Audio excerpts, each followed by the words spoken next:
Start from just £2. You can call 0903 681 3232. Calls cost £2 plus your network access charge. Or post your name and number to GB10 PO Box 8690 Derby DE1 9TT. UK only. Entrance must be 18 or over. Lines close at 6 p.m. on the 31st of January. Please check the closing time if listening or watching on demand. Good luck.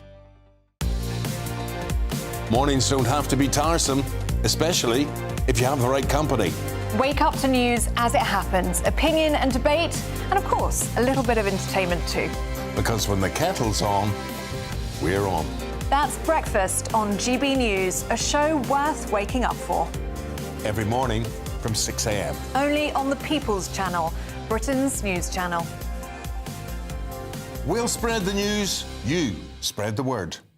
Good Afternoon Britain isn't just about us. The wonderful thing about this programme is it's about everyone watching. It's an interactive programme. Well, there absolutely is something to see here, and we're going to be talking about it more. Whether it's breaking royal news, Will, please bring us up to date. or indeed a particularly punchy speech in the House of Commons, Very, very curious. we bring it to you live, and then we bring you live reaction as well. That's Good Afternoon Britain, weekdays from midday. Only on GB News, the People's Channel, Britain's news channel. Headliners on GB News 11 p.m. every night. It's got 3 top comedians going through the next day's newspapers so you don't have to read them, which is great. That's a good point. He's lying. I mean, maybe he's not lying. That's Headliners every night from 11 p.m. and 5 a.m. as well on GB News, Britain's news channel. This is Britain's Newsroom, where your voice matters. It's just astonishing. With expert analysis and honest opinion, we don't just keep you informed. We bring you unique perspectives you won't see anywhere else. Can't argue with any of that. When the news happens, it happens here. On Britain's Newsroom, weekdays from 9:30 a.m. Only on GB News. In the GB Newsroom, we bring you the news as it happens. With our team of dedicated journalists across the UK, we're ready to keep you up to date with what's happening every half an hour, every single day. Bulletins here on GB News, the People's Channel, Britain's news channel.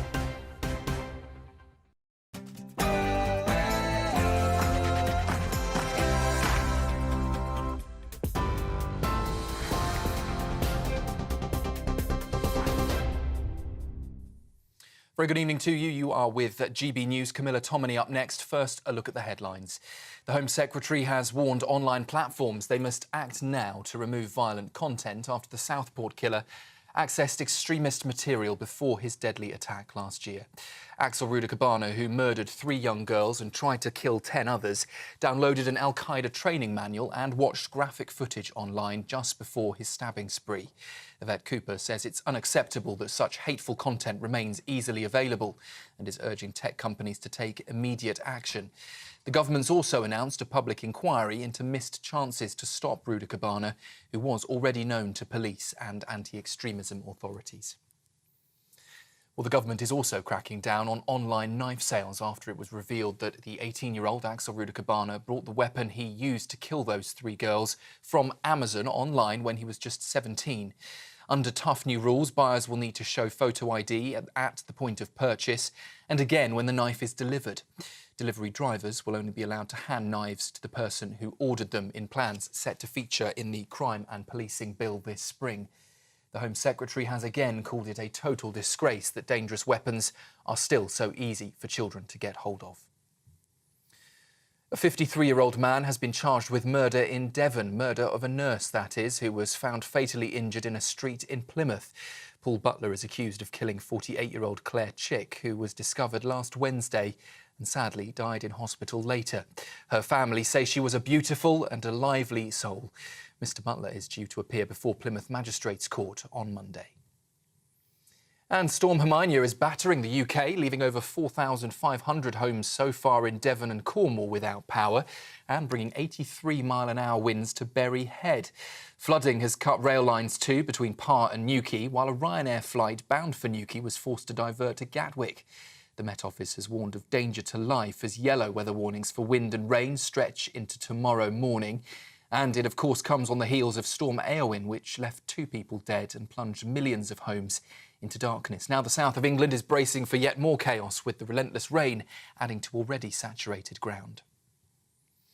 That's the news on GB News. I'll be back with you in an hour's time. Now, though, it's over to Camilla. For the very latest GB News direct to your smartphone, sign up to News Alerts by scanning the QR code or go to gbnews.com/alerts.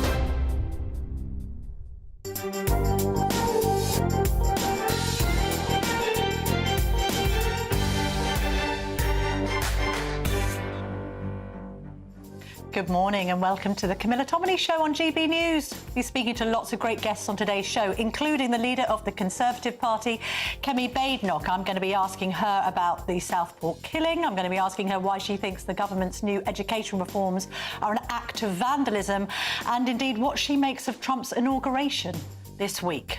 Also joining me today is the Exchequer Secretary to the Treasury, James Murray. He's going to be in the studio when we've got yet more statistics which suggest that the economy is flailing. What's his response? Also, what does he make of claims that calling the Chancellor Rachel from accounts is sexist?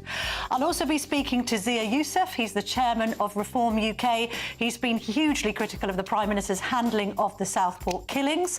We'll get his answers to some of the questions on that subject, which I know is one that's close to all of your hearts. And ahead of Holocaust Memorial Day tomorrow, I'm going to be speaking to Wendy Holden, the author of a new book about a really remarkable story of survival over adversity in Auschwitz. So, as ever, we've got 90 minutes of very punchy politics ahead. Do not even think of going anywhere.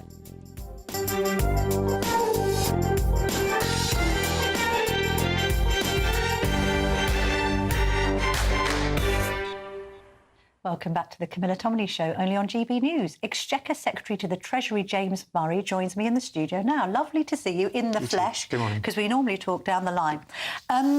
Let's get started. We're going to talk about Southport in just a minute, but let's just start with what you're announcing today. And this is about more houses near commuter train stations. So you're talking again about, you know, cutting red tape, building properties. We know that the Chancellor is going to make an announcement on Wednesday when we think she's going to lean into Heathrow expansion. Can you give us a time frame on any of this stuff? Because in all my time as a journalist, I hear a lot about cutting of red tape and infrastructure projects. But when will houses be built? If you do expand Heathrow, when's the deadline? Give us a bit of timing on all this.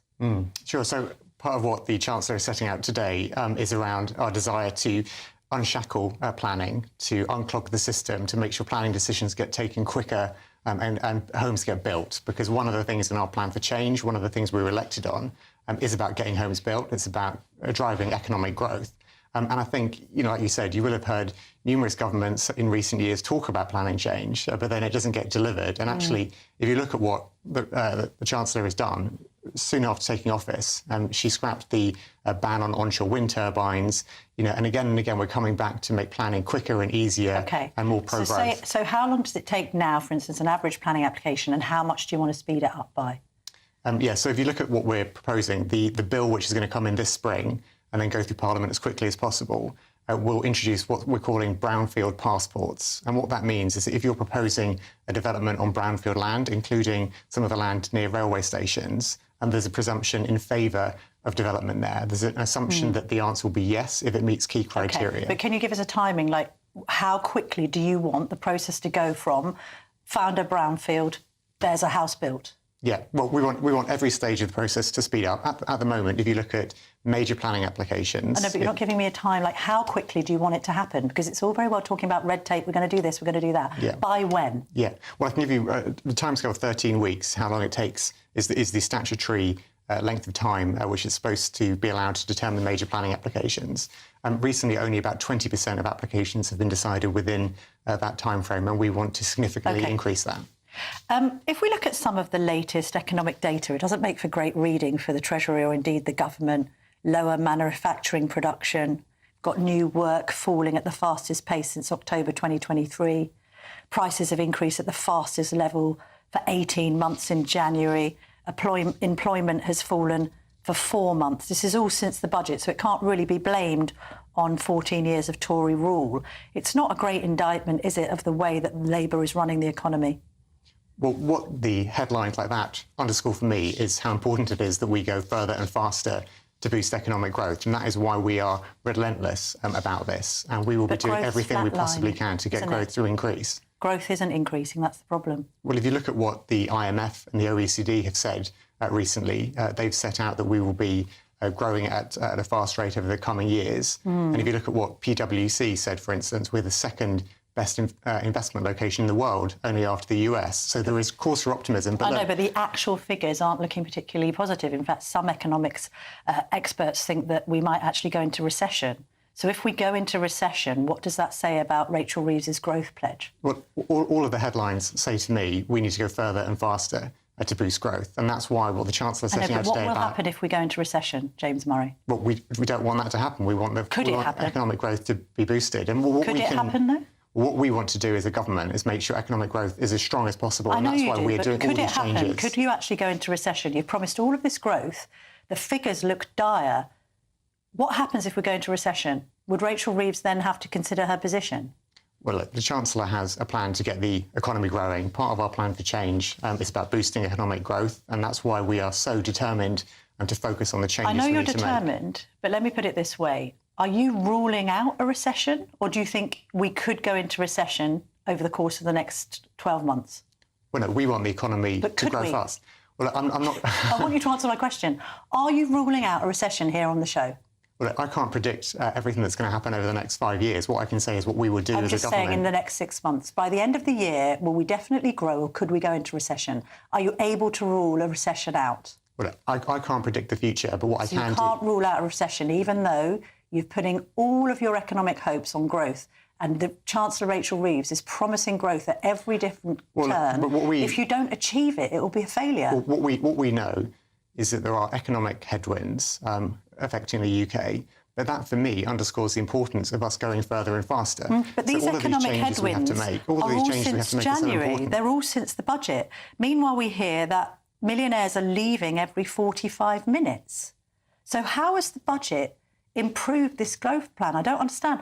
All of the economic markers are pointing in the opposite direction to the one Rachel Reeves wants to go in. So what the budget did was reset the public finances, get public services back on their feet, and deliver that economic stability which we need for businesses to invest. Now, look, I meet businesses day in, day out in my job, and I know that businesses want to invest. We have amazing British businesses, British entrepreneurs who want to create jobs and wealth across the country, but they need economic stability to make that investment. Yeah, but I'm saying that these figures are saying the opposite of what you're saying. Manufacturing's down, new work has fallen, prices have increased, employment has gone down over the last 4 months, and meanwhile we've got millionaires leaving every 45 minutes. So I don't understand how you can categorise this as a success so far. Well, these figures suggest failure. Well, look at some of the other figures which we know are true, which is that wages have been growing the fastest in 3 years, an extra £20 a week. In the public sector, because you've given them pay rises? Across the piece. That's wages across the piece growing the fastest they have in 3 years. We know that the UK is now, according to PwC, the second best investment location in the world. Okay, but what about these figures? Why is manufacturing down? Why are prices up? And why has employment fallen? And why are millionaires leaving the country every 45 minutes? I know you want to pick your own figures, but these figures suggest that the budget's gone really badly wrong. What the budget did was reset the public finances, but what those headlines say to me... suggest that they haven't reset the public finances, they've made them worse. What the headlines say to me is that we need to go further and faster in boosting economic growth, and that is why we're so determined to make these changes to planning, to all of the things that get in the way of growth, because we know that the way to get out of the situation we're in is to get the economy growing. And yet, Rachel Reeves wants to be known as the Iron Chancellor. Is that credible? I mean, she's making comparisons between herself and Margaret Thatcher. I think the comparison that you're alluding to is about some of the difficult decisions that Rachel has taken since taking office, and no one can doubt the fact that she's prepared to take difficult decisions. We've seen a number of difficult decisions she took last year, but I think what's important also to realise is there are the right decisions which have been ducked for too long. So there have been decisions that we've needed to take... So it's OK to make the right decisions even if it means that the economy will suffer? No, some of the decisions we need to take... According to these figures? Some of the decisions we need to take are about getting the economy growing. So if you look at the decisions... How does millionaires leaving the country in their droves help the economy to grow? Millionaires pay quite a lot in tax, don't they? Well, what we did in the budget is to scrap the non-dom tax status. But non-doms pay tax. They pay tax on the UK earnings. There's a confusion here by the government between non-doms and non-citizens. You want non-doms to pay tax, don't you? You want non-doms to pay tax on the UK earnings. There seems to be this fallacy that non-doms don't pay tax. They do. The reforms are about foreign income and gains and overseas assets, and what we are replacing the system with is an internationally competitive regime where people won't pay any tax on foreign income and gain for 4 years or inheritance tax for 10. James Murray, thank you very much indeed for joining me this morning. Well, still to come, I'm going to be speaking to the leader of the Conservative Party, Kemi Badenoch. She's going to be here in the studio. But first, I'm going to be speaking to the chairman of Reform UK, Zia Yousef, who has actually been quite critical of Kemi Badenoch on transgenderism in the last few days. So we'll be asking them both about that. Don't go anywhere. Be back in a jiffy. This is the Camilla Tominey Show, only on GB News.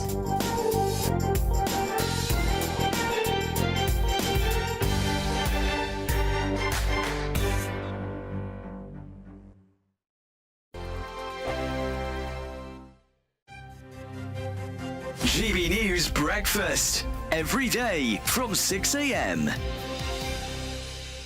Now, we're going to introduce you to Liam Wildish. Liam, well, I'd like to think he's a friend of mine because I follow him on Instagram, on TikTok there as well. You're a big fan, aren't you? Big fan, because there's what he does. He's a cleaner. He cleans signs. But the thing is, he's not employed by councils or whatever. He does this voluntarily. And you sort of think to yourself, well, who cleans these signs? Why have these signs been allowed to get into this terrible state of disrepair and filthiness? So basically, long story short, about 6 years ago, I used to be a window cleaner. In the community where I lived, I noticed all of the road signs were filthy, and I was perfectly equipped to clean them. So basically, I cleaned the road signs as a bit of a thank you to the community and sort of make a little bit of awareness of my window cleaning business at the time. Yeah. Sort of cleans up the area, makes the road safer, and that's kind of how that started. And people found it like a really satisfying sort of approach.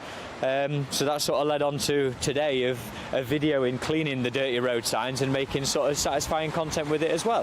What is the equipment? What have we got here? So this is a water-fed pole system connected to a backpack, which is what feeds the water through the end of the brush there. It's perfectly equipped to basically remove this green dirty, it's like a mildew build-up that you get on the signs. Yeah. As you can see, this is like extremely effective at removing so. So GB News viewers, if they spot a particularly grisly sign in their area, then they can get in touch. They can do, yeah. And Liam Wildish, the sign guy, can sort you out. If you find Liam the sign guy online, drop me a message, let me know, and I'll add you to my list of places. GB News, the People's Channel. We're proud to be GB News, the People's Channel, and as you know, we always love to hear your views. Now, there's a new way of getting in touch with us at gbnews.com/your-say. By commenting, you can be part of a live conversation and join our GB News community. You can even talk to me, Bev Turner, or any of the members of the GB News family. If you want your news to be straight talking... This is a nightmare for the Conservatives again. Down to earth. It's not just Nottingham where this is happening, is it? And most importantly, honest. Hard-working, middle-class taxpayers, they'll get their book thrown at them. Then catch me, Martin Daubney, Monday to Friday, 3 till 6 p.m. on GB News, Britain's news channel. Join me, Nana Okoye, for an informative, interactive news programme with a difference. It's fun. No, he didn't say that, Dave. I'm so surprised. I think there's an element of truth to that. Join me from 3 p.m. every weekend, only on GB News, Britain's news channel.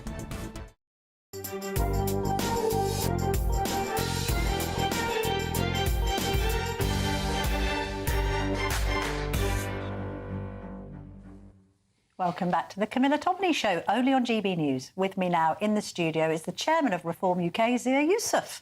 Lovely to see you. How are you? Very well, Camilla. How are you? Fine, thanks. You've just come back from Washington, D.C., because you were at the inauguration. Can we talk about Southport first? Because you, Reform, Nigel Farage and others have been very vocal about this.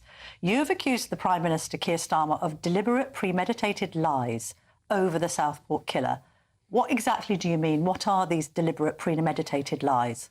Everybody watching this at home, it is absurd on its face that the Prime Minister of this country would not have known almost immediately about the ricin, about the Al-Qaeda materials that have been downloaded to this monster's computer, the materials he had been studying. So to say that it wasn't being treated as a terror incident. And then, by the way, the consequences of this, Camilla, lies are as serious as the consequences they cause in many ways. People have gone to jail, actually, for spreading, quote, misinformation that in the passage of time has transpired to be true. Yeah. Nigel Farage, I was in the room when he recorded the video in which he was the only political leader in this country to ask the correct questions. He asked, was this person potentially on some kind of list? We now know he was referred to Prevent on 3 separate occasions. Prevent failed to take any appropriate action and, frankly, allowed this monster to carry out this atrocity. Sorry, we can both... Let's just get this categoric. This man fell through the net, OK? He's referred to Prevent 3 times. He phones Childline and says he wants to kill somebody at school. He actually attacks people at school. He's carrying a knife. His own parents are referring him to Prevent. There is no doubt that he has not been adequately handled by Prevent. What's the point of Prevent if it doesn't prevent stuff like this? Quite. Are you saying, first of all, that the cover-up of the terror was because of concerns it might be linked to Islamic extremism? I think the... Yes or no? My sense of what has happened, and this is shared by the leadership of our party, is that the catastrophic number of people coming here, both legally and illegally, the failure of people to assimilate effectively, and, frankly, the proliferation of extremist ideology that has been allowed to go, that has been allowed to proliferate by authorities, they would have been concerned that this was, that had the identity and the details of this attack been known, that it would have caused civil unrest. Now, the irony, of course, is by leaving a vacuum... Detail of the terror, even if it's any terror. But about the fact of the case, that this man had enough ricin to kill thousands of people, the fact that he had downloaded Al-Qaeda materials. Those are facts of the case that we know. It's a difficult one, this, isn't it? Because the parents had assimilated, hadn't they? They'd joined a Christian church. They were members of the community. They both worked in the community. So something's failed with this boy. I want to just go back to the point you made. Do you think that people had a hands-off approach, first of all, because he was black? Is that what you're thinking? I think that the whole of the Prevent programme has been a failure. And I think, look... Can you just... Sorry, Mr. Yousef, can you answer my specific questions? Yeah. Because you're saying a lot. Let's have an adult conversation about this. We don't shy away from these issues on GB News. Do you think that it was handled with kid gloves because he was black?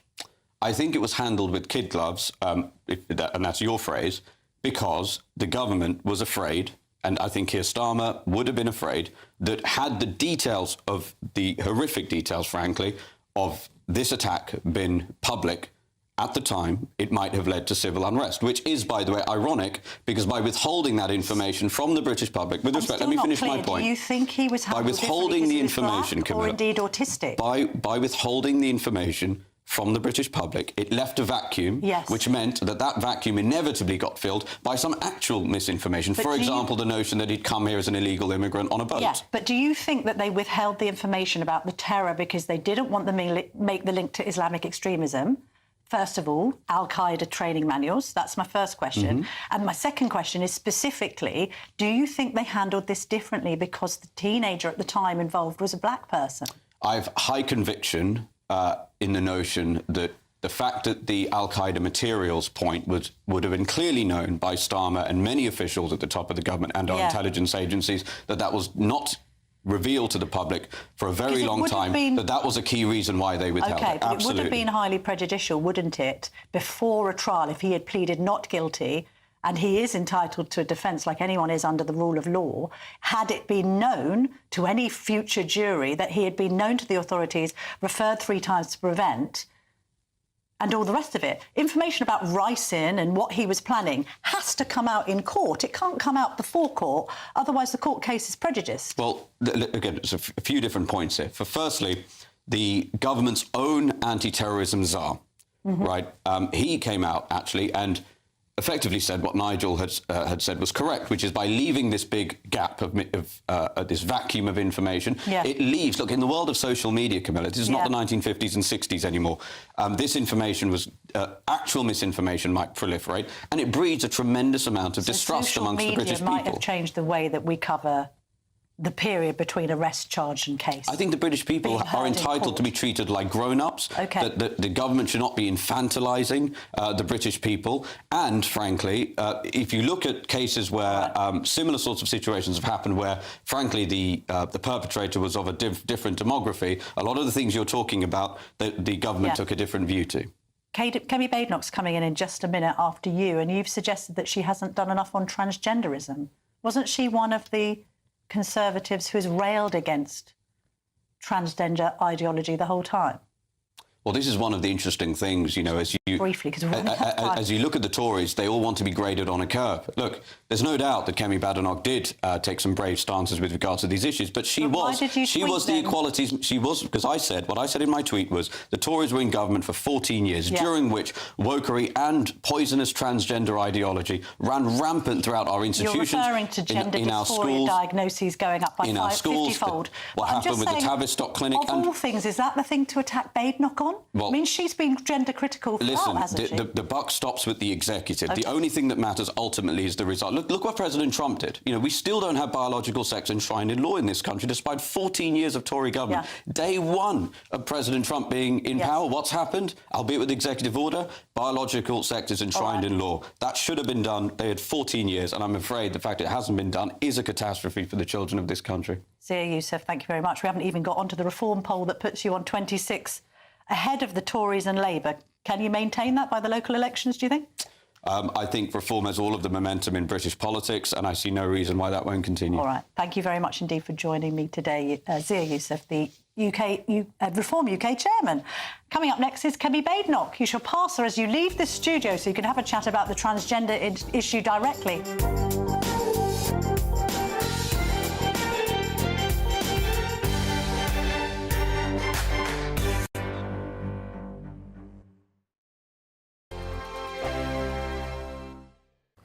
Hello, here's your latest weather update from the Met Office for GB News. During the week ahead, we hold on to unsettled weather across the UK, further wet and windy weather to come, although signs of an improvement later on in the week.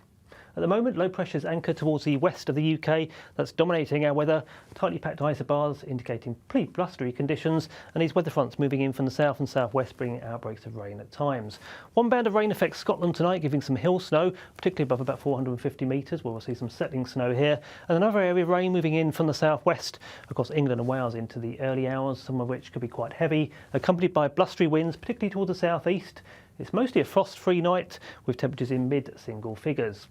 As for Monday, well, we hold on to a very unsettled picture. Low pressure still close by towards the west of the UK. So to start with on Monday, although there'll be some brightness towards the north of mainland Scotland, the rest of the country is likely to see some showery bursts of rain, again with some hill snow in places. Across Northern Ireland, there'll be showery bursts of rain as well, and showery too across parts of Wales into the southwest of England. So it's the south and east of England, some central parts too, that are likely to see the best of the early brightness. As we go through the rest of the day on Monday, with low pressure still close by, there'll be further outbreaks of rain at times in pretty much all parts of the UK. Occasional bright spells between, still some winteriness across the hills of Scotland at times, and wherever you are, a pretty blustery day with some gales, particularly down towards the south and southwest at times through the day. And despite some sunshine at times, those temperatures will be struggling. Highs of 6 to 9 Celsius, 9 down towards the southwest. It's 48 in Fahrenheit, but add on the effect of that unsettled weather and feeling much cooler out and about. As for Tuesday, well, with low pressure still over the top of the UK, there'll be further showers to come at times. Again, some of those could be quite heavy at times. The winds do start to ease down, so probably feeling a little bit better when we get the sunshine between those showers, with temperatures still peaking at around the 10 Celsius mark. So Tuesday and Wednesday continue pretty unsettled, further rain at times, but things do start to quieten down later in the week with some sunshine around. Mornings don't have to be tiresome, especially if you have the right company. Wake up to news as it happens, opinion and debate, and of course, a little bit of entertainment too. Because when the kettle's on, we're on. That's Breakfast on GB News, a show worth waking up for. Every morning from 6 a.m. Only on the People's Channel, Britain's news channel. We'll spread the news, you spread the word. Hi, I'm Michelle Dewberry, and my show is your opportunity to cut through all the noise and dive in headfirst to some robust debates. Ideas clash. Situation, because the failure is... You're deliberately avoiding my point. Nothing's held back. And if you think this is the end of it, wait for more. And we do not shy away from the difficult stuff. Sometimes I want to shake people and say, if only you understood. So join me on Jubes & Co. weeknights at 6 p.m, only on GB News, Britain's news channel.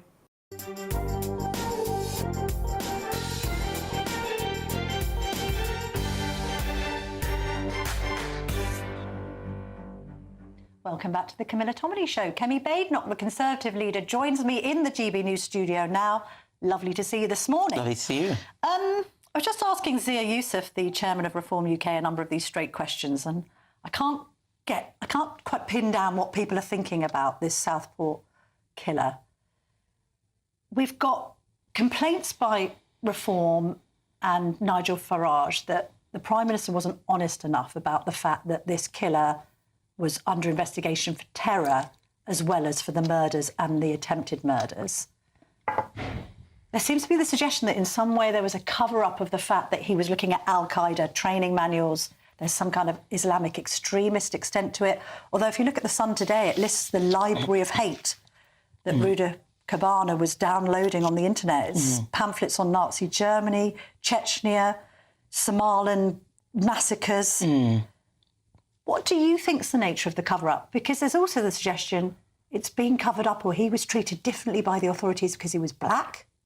So whenever I see these sorts of comments and the speculation, I always try and put myself in the shoes of the, first of all, the victims. You know, I have 2 daughters. Yeah. They love Taylor Swift. The whole thing is just horrifying. Yeah. And the more details that have come out from that sentencing. And you think, what motivates someone to have that level of hatred? And clearly, this is an individual who is not okay. But this was somebody who was looking for a reason to be angry. And so many state bodies were involved, whether it was the Prevent, the schools, social services, mental health. It's like everything wrong was happening with this specific individual. The problem that we have now is that it's no longer 1950 or 1980. And when you leave an information vacuum, then all sorts of things start filling that vacuum. And we need to as politicians, ensure that the public know the truth. And when things can't be said, we explain why. What went wrong, in my view, with Keir Starmer is that his initial reaction was to rush to criticise the people who were worried. And yes, of course, some people committed crimes, but he wasn't worried about prejudicing their trials. He was worried about prejudicing this trial. That's where you see the unequal treatment, and that's where we need to be careful. There's still a lot of information to come. I welcome the inquiry which the Prime Minister has said he's going to have. It needs to go further. It also needs to look at the response immediately afterwards. But with social media, we cannot pretend that we can just answer questions like we did in 1950 and 1980. Don't worry, people, we've got it. This is fine. We've got to do better. What do you think about the black element? I mean, you've campaigned a lot about you wanting society to be colourblind, to not let... I have no evidence for this, but one perhaps gets the impression, was there a period where people were like, we've got to be careful, this is a young black man, this is a man suffering from autism? Do you think that the public inquiry should probe that? Is that the sense you might be getting from some of this? If there are, it's actually not in this case. But if there are indications that the response was based on treating people differently because of race, it should absolutely look at that. I think it's actually more that there's too much going on, and the state bodies, whether it's Prevent, even the CPS, they're doing so much they can't cope. And we need to look at resourcing, but also whether there's some things that they're doing that they shouldn't be doing. I remember William Shawcross's report that criticised Prevent, and it talked about where the balance of effort was being put.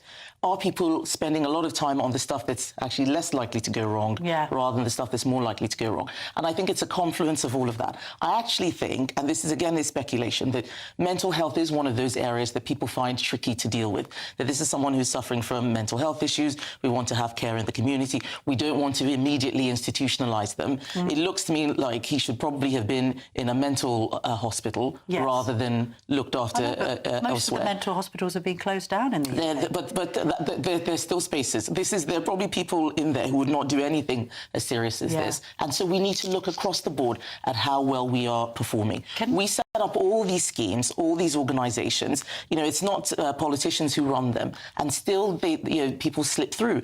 Now, of course, there'll be many other people who have been caught, which we never hear about, and we mustn't forget that. Can I also ask you, it's a difficult question, but I'm going to ask it. You've mentioned being a mum, I'm a mum. Should the Southport killers' parents have questions to answer here? You've very much advocated, you know, small state, parental responsibility for their children. We heard Zia Yousef earlier talk about a lack of assimilation of people coming here from abroad. Obviously, the parents are Rwandan. Are there questions for them to answer? And I know that's difficult. They've got into hiding. It's difficult, but I don't run away from difficult questions. I do think we need to talk about this. This is a family that was given asylum in this country. They were from the ethnic group, I believe, that were the victims of the genocide. He should have been in love with this country. He should have been saying, "This is the best country on earth." I say, and the parents. I don't know. I don't know if they did or not, because that's how I feel. And I didn't even come from, you know, that sort of war-torn asylum background. I came from a middle-class background, and I still see just how special this country is.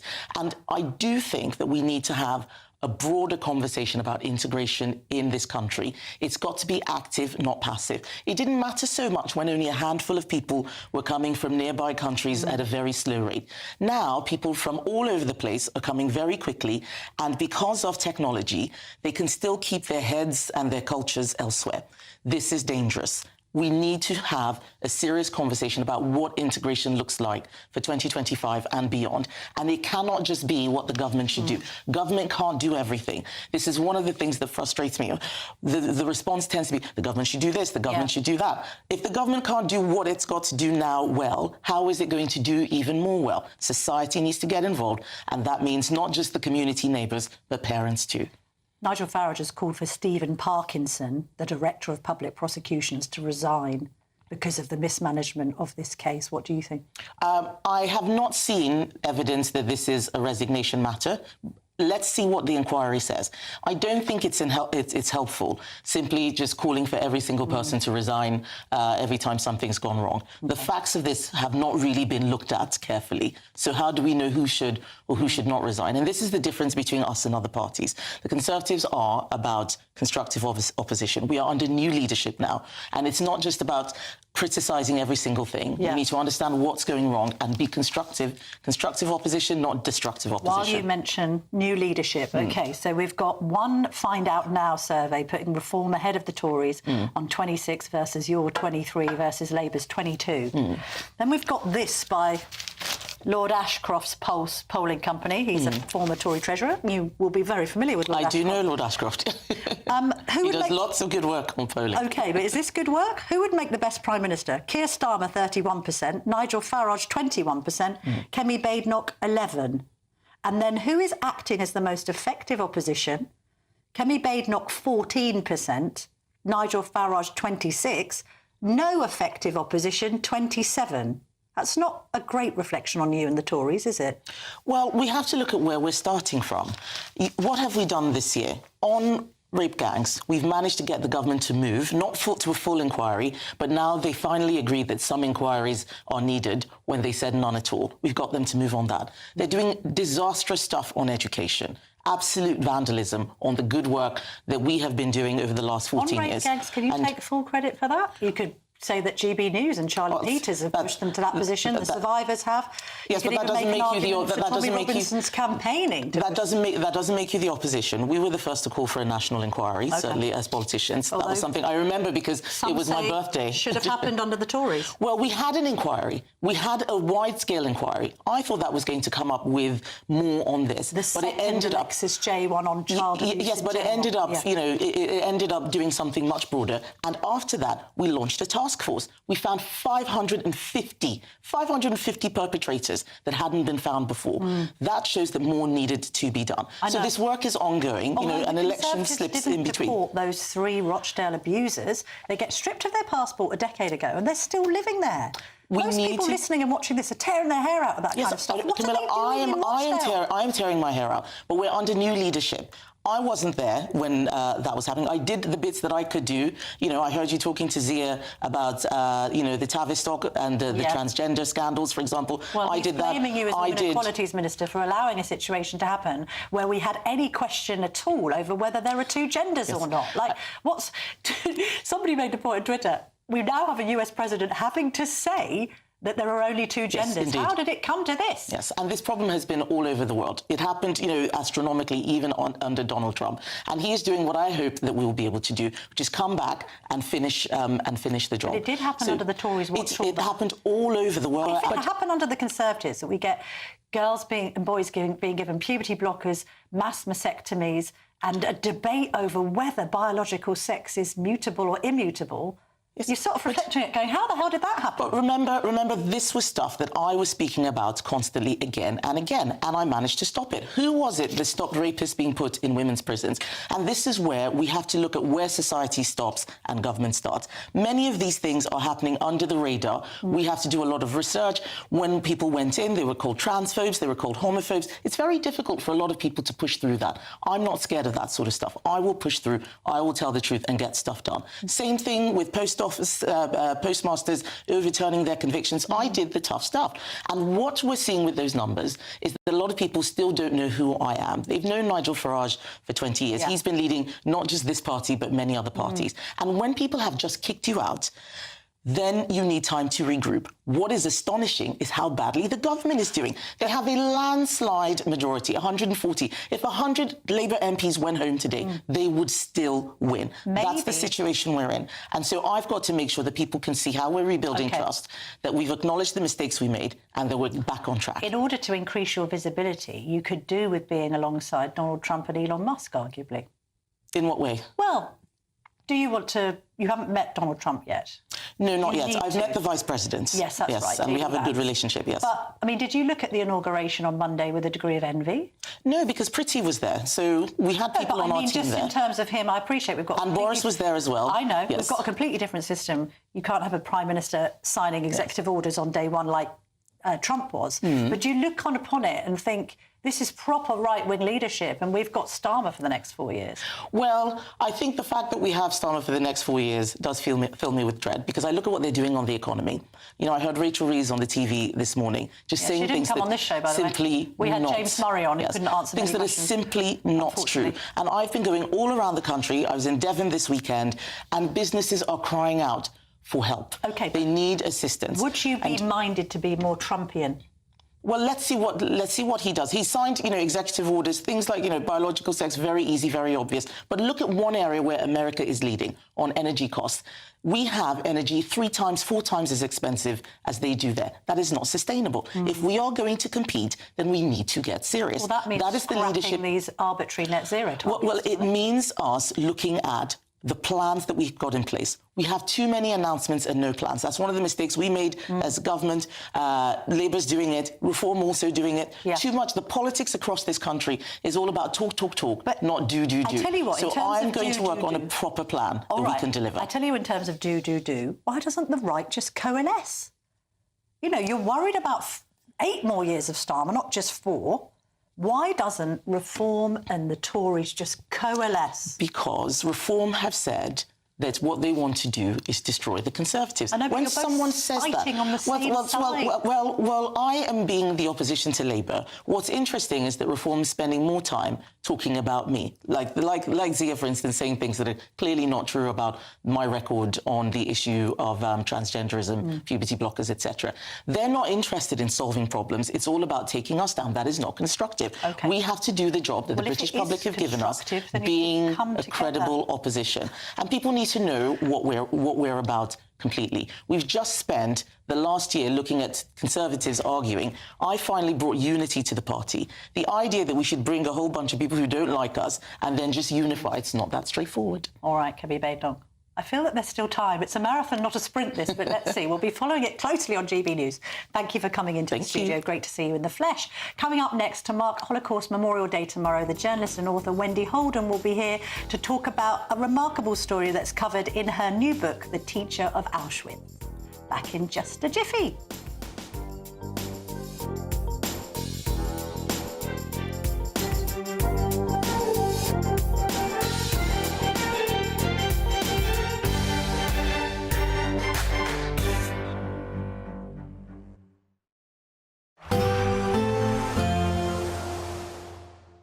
Can't wait to get in that sea. Lovely and warm. Just like the feeling of having great travel insurance. All Clear Travel Insurance sponsors GB News Travel Destinations Forecast. There's plenty of sunshine on offer for many over the next couple of days in Europe, but there is some heavy rain as well, particularly for parts of Portugal, northern Spain, northwestern parts of France, and some blustery westerly winds as well continuing throughout Monday. Further east, though, there is plenty of sunshine on offer for southern parts of Italy, Greece, Cyprus, seeing plenty of sunshine throughout Monday afternoon. Temperatures here generally in the mid to high teens, with the highest temperatures likely across Tenerife, where we'll see temperatures around 22 or 23. All Clear Travel Insurance sponsors GB News Travel Destinations Forecast. This is GB News, Britain's news channel.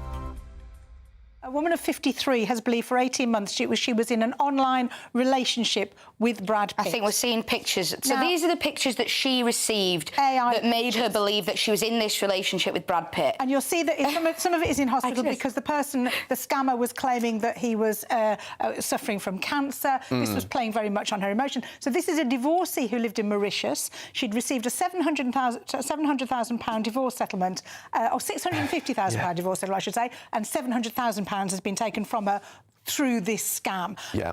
As she was becoming, every time she became suspicious, the money was taken for payment of charges on gifts that she never received, and then hospital fees. There was lots of emotions being played into there. Now, as somebody, I'm a rom-com writer by trade, so I write romantic fiction. One of the books I've written has actually been about somebody who did online dating, got herself into a whole heap of trouble. Not quite, she wasn't in a relationship with Brad Pitt, but she met somebody dodgy. So because I've written that book, I've met a lot of people who've come up to me and said, oh, it's happened to me. It's scary in this digital age, isn't it? They've lost $700,000, but somebody has tried it on. Somebody my question is, would a man go 18 months in a relationship online without seeing somebody and keep it going? Or is this feeding into this neediness of a particular demographic of a woman who that's better than anything else she'd got going on in her life, was what was being fed to her over the internet? And then maybe a little bit of her knew, but she kind of just suppressed it because she was hoping it was Brad Pitt. Her daughter apparently for a year was saying, this can't be true, come on, think about it.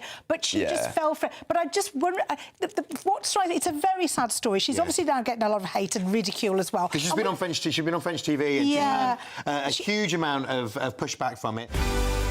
GB News, the People's Channel. It's Patrick Christie's Tonight, and here we do things differently. It's explaining the absolute madness of this, doesn't it? It's explosive. I mean, this is very good. It's lively. 850. Your government sat there, Sean, and it did nothing. It's controversial. And the Middle East has been in turmoil since before I was born. It's everything you need to kickstart your evening. Everyone's had their Weetabix tonight. I love to see it. That's Patrick Christie's Tonight, weeknights from 9 p.m. Only on GB News, the People's Channel, Britain's news channel.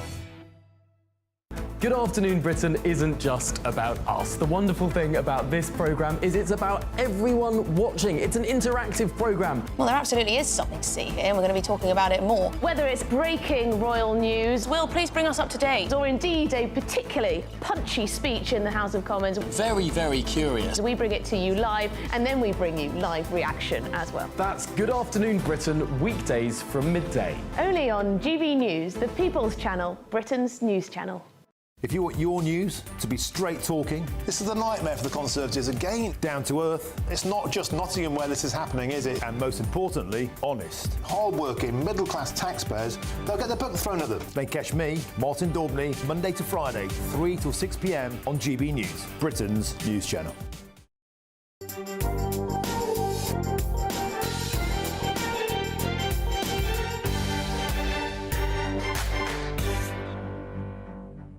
Welcome back to the Camilla Tominey Show on GB News. So it's Holocaust Memorial Day tomorrow, on Monday. And in the studio joining me now is Wendy Holden, who's a best-selling author, written a number of books about the Holocaust. And this is the latest one. It's called The Teacher of Auschwitz. You can see that there. And it's a fascinating story, this, Wendy, one that hasn't been told before. First of all, before we go into what this is about, how did you find out about this chap, Freddie Hirsch, who's the subject of this book? I was working with a previous Holocaust survivor called Zuzana Ruzicova in Prague. She'd survived 3 camps as a teenage musical prodigy with her mother, and an incredibly harrowing story. She emerged from it weighing about 6 stone, and she'd lost everybody in her family apart from her mother. She was very emotional, obviously, during the course of our interviews, but when she spoke about Freddie Hirsch, her entire face came alive. She lit up as if lit from within, just full of joy and hope. And I thought, my goodness, how is this possible? Yeah. And she spoke about him giving her some of the happiest days of her life in the middle of Auschwitz. So tell us how he did that. He is a remarkable man. It's surprising nothing's been written about him before. Tell us about it. Well, he was young and gay and German, and he fled from Aachen, not more than a child himself, in Germany. He went to Czechoslovakia. He thought that was far enough. Of course, it wasn't. But immediately he set to helping the children. He'd been a youth leader. He'd been a fantastic athlete. He had dreams of becoming an Olympian, which he might have done if Hitler hadn't banned all German Jews from being in the Olympics team. And so he started to take care of the children, initially physically, you know, lots of physical well-being, exercise, fresh air, and then it went far deeper. He became much more concerned about their mental health. He even taught them meditation. We think of that being such a modern-day thing. And he took care of them first in the ghetto. He persuaded the SS to move the children out of the overcrowded barracks into Kinderheims, special homes. He persuaded them to let them go out onto the ramparts of the ghetto and get fresh air and exercise. He begged for more food, better clothing, you know, a little bit more thicker soup. And how did he do that? Because you would imagine that the average SS officer had little truck with a well-educated... I mean, obviously, he would have been keeping his sexuality secret at that time. Yes. But, you know, gay guy who is trying to make the conditions for children in ghettos better, you wouldn't think there was any sympathy for that position at all. No, you wouldn't. I think what it was, he was so beautiful. You know, they had a great respect for the Aryan look, if you like. And he was an athlete.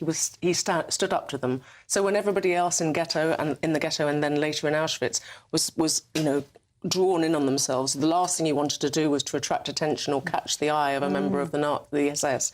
But he stood up to them and he saluted them and he clicked his heels and he said, I need this, I need that. And he demanded things from them and they almost respected him for that. So brave, though, because it could have ended horribly for him. They could have thought, this guy's just a thorn in our side. Yes, there were several occasions when he very nearly would have just been shot dead by somebody who thought he was impotent and arrogant, and what on earth was he doing demanding all these things?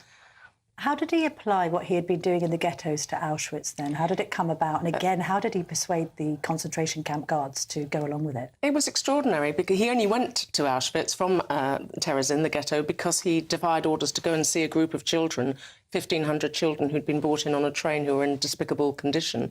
And he went to try to help them and he got caught, so he got sent to Auschwitz.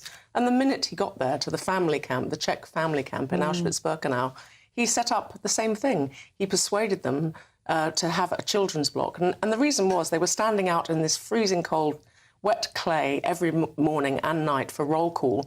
And these little 4- or 5-year-olds didn't understand. They were running between people's legs. They were causing disruption. And so he said, let me take the children inside. Let me do the roll call and count them for you, and you can just deal with the adults. And it started like that. And then he said, may I have a little wood for a fire? There were no fires in any of those blocks or barracks. He got a fire. May I have a few extra vegetables? Can we have clothes from the clothing bank, which was called Canada, that had been taken from people who'd been gassed? And also, people listening to this might be thinking, well, how long did children actually remain in the camp? You know, we associate the first people in the queue for the gas chambers to be women and their children, seen as an inconvenience to the Nazis. So were these children that had somehow been the so-called lucky ones? I appreciate they're then subject to the most appalling conditions, but how did they remain? Yes, well, the SS had been to Terezin, the Red Cross had been to Terezin to check on it, and they had humanised Terezin in an enormous way. They sent all the people that looked poorly to the gas chambers, brought all new people in, gave them food, put flowers in vases and things. I mean, they made it extraordinary and filmed the Red Cross coming, and they were completely duped into thinking it was fine. The Red Cross then said that they were going to come to Auschwitz. So they set up this family camp for the same purpose, that if the Red Cross came. So they didn't have to shave their heads, they could wear their own clothing. And for a period, it was supposed to be a better place to be. But of course, thousands died of typhus and starvation and malnutrition and diseases. So but Freddie he was able Hirsch to keep them. is able to just try and make an appalling situation just slightly better for some of these children. And what's interesting is that you say in the book that it got to the point where actually some of the SS guards were coming into this room with makeshift sort of Disney posters up and an environment of a degree of, you know, tranquility compared to the rest of the place, if you can even call it that. And they were seeking refuge there. They were. He had a young artist paint Snow White and the Seven Dwarfs on the walls of this drab block. And people had made little wooden toys. And he had teachers who were prisoners in the camp come in and teach them. They had no pen and paper. They were teaching by storytelling. And then they taught them songs. And they decided to put on little shows. And one by one, these SS officers would drift in. And they were married. They had children at home, many of them. And they saw these children and they would sit and watch these shows weeping. And the awful part was they would then go outside and send another 8,000-10,000 people to their deaths, including men, women and children. To the gas chambers. And yet they were coming in and playing with these children. Even Joseph Mengele came in. He told the children to call him Uncle Pepe. The other reason as well, Hirsch spoke very good High German, and that's why he had some respect in the camp. Yes, very much so. It was really... he worked the system. And the sad part about it is that because he did all this later on, and the reason his story really hasn't been told, was that he was denigrated by the communists who took over that part of the world because they said that he had been a collaborator with the Nazis. OK. Wendy, we need to leave it there, but here's your book, The Teacher of Auschwitz. It's a really compelling story, and it's got quite the ending that we're not going to spoil now, but it's well worth a read. Wendy, thank you very much. As I say, it's Holocaust Memorial Day tomorrow. On Monday, I shall be back next week.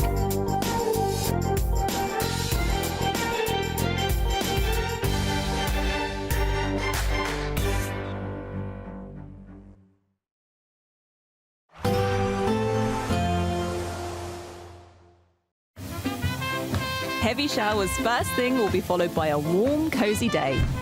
Boxed Boilers, sponsors of weather on GB News. Hello, here's your latest weather update from the Met Office for GB News. During the week ahead, we hold on to unsettled weather across the UK, further wet and windy weather to come, although signs of an improvement later on in the week. At the moment, low pressure is anchored towards the west of the UK. That's dominating our weather. Tightly packed isobars indicating pretty blustery conditions, and these weather fronts moving in from the south and southwest, bringing outbreaks of rain at times. One band of rain affects Scotland tonight, giving some hill snow, particularly above about 450 metres, where we'll see some settling snow here. And another area of rain moving in from the southwest across England and Wales into the early hours, some of which could be quite heavy, accompanied by blustery winds, particularly towards the southeast. It's mostly a frost-free night, with temperatures in mid-single figures. As for Monday, well, we hold on to a very unsettled picture. Low pressure still close by towards the west of the UK. So to start with on Monday, although there'll be some brightness towards the north of mainland Scotland, the rest of the country is likely to see some showery bursts of rain, again with some hill snow in places. Across Northern Ireland, there'll be showery bursts of rain as well, and showery too across parts of Wales into the southwest of England. So it's the south and east of England, some central parts too, that are likely to see the best of the early brightness. As we go through the rest of the day on Monday, with low pressure still close by, there'll be further outbreaks of rain at times in pretty much all parts of the UK. Occasional bright spells between, still some winteriness across the hills of Scotland at times, and wherever you are, a pretty blustery day with some gales, particularly down towards the south and southwest at times through the day. And despite some sunshine at times, those temperatures will be struggling. Highs of 6 to 9 Celsius, 9 down towards the southwest. It's 48 in Fahrenheit, but add on the effect of that unsettled weather and feeling much cooler out and about. As for Tuesday, well, with low pressure still over the top of the UK, there'll be further showers to come at times. Again, some of those could be quite heavy at times. The winds do start to ease down, so probably feeling a little bit better when we get the sunshine between those showers, with temperatures still peaking at around the 10 Celsius mark. So Tuesday and Wednesday continue pretty unsettled, further rain at times, but things do start to quieten down later in the week with some sunshine around. Expect a warm front, moving from the kitchen right through to the rest of